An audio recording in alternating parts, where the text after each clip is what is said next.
How are you? Rivers here.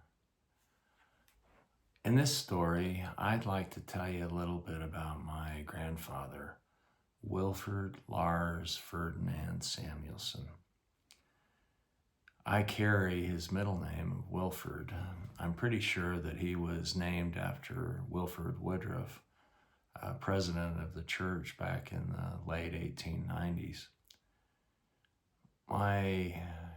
It was my misfortune that I was born in 1955 and my wonderful grandfather, Wilford, died in 1952. So what that means is that I never met my grandfather, at least in the flesh. I have a really strong feeling that I knew him and talked with him and felt loved by him before I came to earth and was born to my mom and my dad. My mom used to talk about her father, and let me show you a picture of him. Let's see if we can get this. This is my grandfather, Wilford Samuelsen. Cool glasses, huh? I would like to have those glasses. And he had a couple of really cool characteristics. He was very, very kind and very patient. My Mormor was pretty feisty, and his nickname for her was Scraps. It's a pretty funny name. And especially if you knew my Mormor, you would be laughing pretty hard, but Scraps was her kind of pet name. And let me tell you a couple of things about him. He was born in Denmark. He was born into this incredibly loving and wonderful family. He was the oldest son. He had two older sisters, and I think he was very, very close to my great-grandfather, FF, Frederick Ferdinand Samuelsen. Now, Frederick Ferdinand Samuelsen, I know a ton about. And along with my dad, he's my great hero. And I'll be telling you more about FF in stories to come. But I wanted to tell you about some of the things that I know about my grandfather, Wilford. First thing I know is that he came over in 1919. He was born in Denmark, and they emigrated to the United States in 1919. And while they were here, they started up a little business, a photo engraving business called Utah Engraving. And they worked a lot with newspapers like the Deseret News and the Salt Lake Tribune and others. And he must have been a pretty good little businessman, and he had a good business. Now, during the Depression, it began back in 1929, but mostly hit in 1930 and throughout the 30s up to the start of World War II. Times were really, really hard, and it was tough to find a job or to keep a job. My other grandfather, Lincoln Harris, for instance, really struggled trying to find work, and it exacerbated his problems he had some weaknesses with alcohol. Now, this cute little Danish immigrant grandfather of mine, he had this business, and he loved his employees. And when times got really tough, my grandfather would purposely work fewer hours, and he would have other people work fewer hours so that those hours could be spread around and that he could keep his employees employed during the Depression. He was beloved. My mom told me that what he always liked to do when he came home from work is he would say to everybody when he came through the door of the house, he'd say, "How are my girls and what's for dinner?" I love that.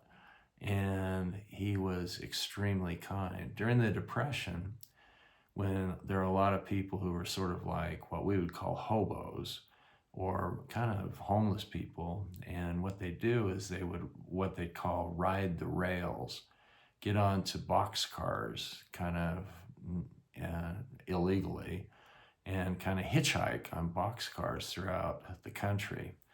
A lot of them would come here, and there was this kind of tells you about my grandfather. But if there was a place that was kind to people asking for food, and many times people would ask for food, and then they would say, "What can I do? What services can I perform for you in order to get this food?" And my grandfather, Wilford, my grandmother, Valborg, they have this really cool picture that they had a person who was looking for work and looking for food paint of their three daughters, and it's a beautiful kind of colored pencil sketch of all three.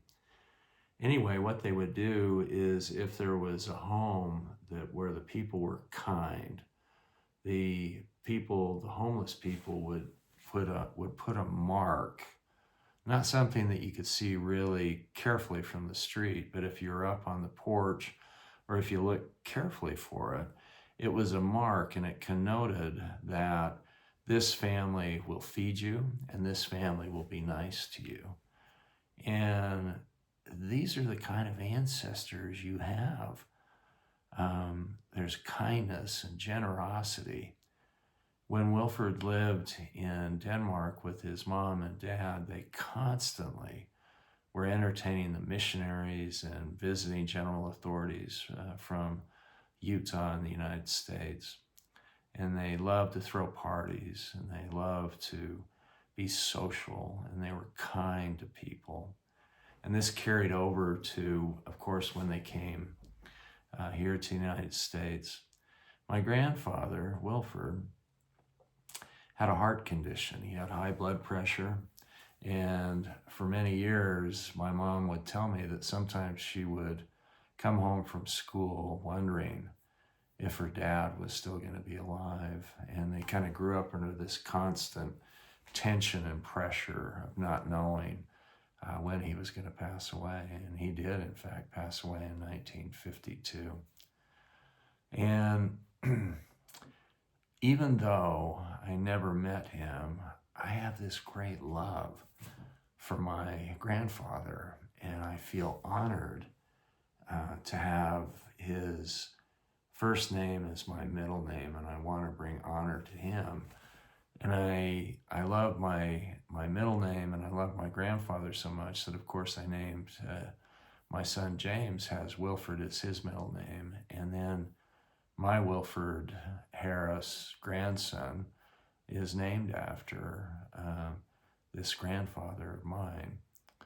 But I just want you to feel how much your ancestors love you. And I promise you that they're watching over you, that they're helping you in any way that they can.